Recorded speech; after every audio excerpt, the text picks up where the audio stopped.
La prière chrétienne, comme toute la vie chrétienne, n'est pas une promenade de santé. Aucun des grands priants que nous rencontrons dans la Bible et dans l'histoire de l'Église n'a eu une prière confortable. Oui, oui, on peut prier comme des perroquets, bla bla bla bla bla, mais ce n'est pas une prière. La prière donne assurément une grande paix, mais à travers un combat intérieur, parfois dur, qui peut accompagner des périodes même longues de la vie. Prier n'est pas une chose facile et c'est pourquoi nous fuyons la prière. Chaque fois que nous voulons le faire, de nombreuses autres activités nous viennent immédiatement à l'esprit, qui semblent à ce moment-là plus importantes et plus urgentes. Cela m'arrive aussi. Je vais prier un peu.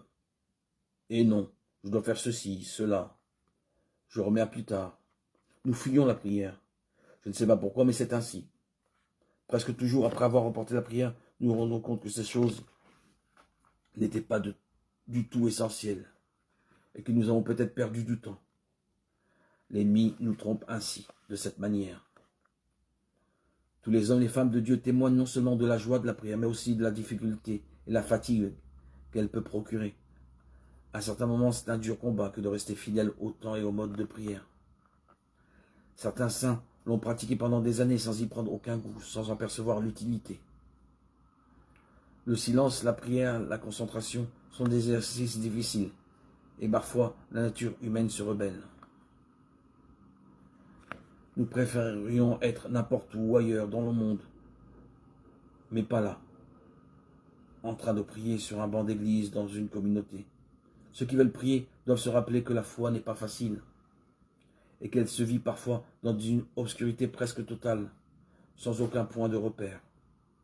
Il y a des moments dans la vie de foi qui sont sombres, et c'est pourquoi certains saints appellent cela la nuit obscure, parce qu'on ne sent rien. Mais moi, malgré tout, je continue à prier.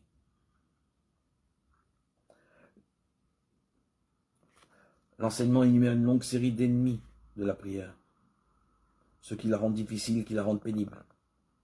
Certains doutent que la prière puisse vraiment atteindre le Tout-Puissant, mais pourquoi Dieu est-il silencieux, si Dieu est Tout-Puissant? Il pourrait dire 2 mots et mettre un terme à cette histoire. Face à la nature insaisissable du divin, d'autres soupçonnent la prière de n'être qu'une simple opération psychologique, quelque chose qui peut être utile, mais qui n'est ni vrai ni nécessaire. On peut même être pratiquant sans être croyant, et ainsi de suite. Il y a tellement d'explications. Les pires ennemis de la prière se trouvent cependant en nous. L'enseignement nous appelle cela le découragement devant nos sécheresses, tristesses, de ne pas